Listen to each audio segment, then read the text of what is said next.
نوم الصبحتی یمنع رزق، صبح کے وقت کا سونا رزق کو روکتا ہے۔ یہ ایک چھوٹی سی حدیث ہے، اور چہل حدیث میں ہے، مدرسوں میں جو ہے چھوٹے چھوٹے بچوں کو بھی یاد رہتی، گھر میں چھوٹے بچوں کو بھی حدیث یاد ہے کہ نوم الصبحتی یمنع رزق، یعنی صبح کے وقت سونے سے رزق رک جاتا ہے۔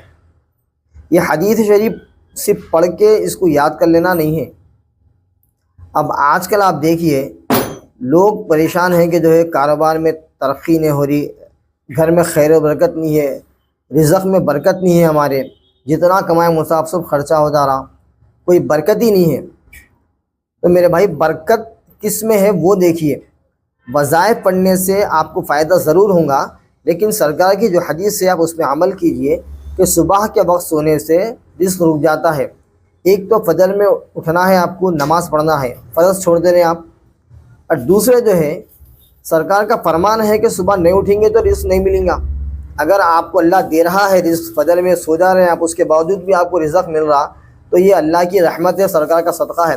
لیکن اپنے کو کیا کرنا ہے کہ صبح اٹھنا ہے، فجر کی نماز پڑھنا ہے، اور اپنے کام کاروبار کے لیے نکل جانا ہے، کیونکہ صبح کے وقت سونے سے روزی کم ہوتی ہے، اس لیے کہ یہی وقت ہوتا ہے جس میں دنیا اپنی روزی کی تلاش میں نکلتی ہے، اور اسی وقت اللہ کی جانب سے بندوں میں روزی تقسیم کی جاتی ہے۔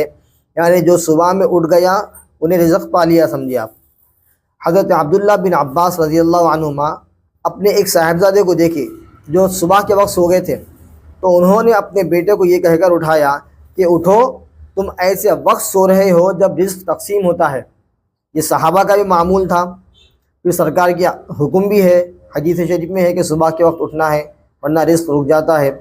تو میرے بھائی اگر اپنے کاروبار میں برکت کرنا ہے، گھر میں خیر و برکت ہونا ہے، آپ کو رزق میں جو ہے برکت ہونا ہے، تو آپ جو ہے آپ جتنے چاہے وظائف پڑھیے، سب پڑھیے، لیکن پہلے فرض ادا کیجئے، فجر کی نماز پڑھیے، اور سرکار کا جو حکم ہے صبح اٹھنا ہے ورنہ رزق رک جاتا۔ انشاءاللہ تعالی فجر میں اٹھنے کا اپنا معمول بنا لیجئے، گھر میں خیر و برکت ہو جائیں گی۔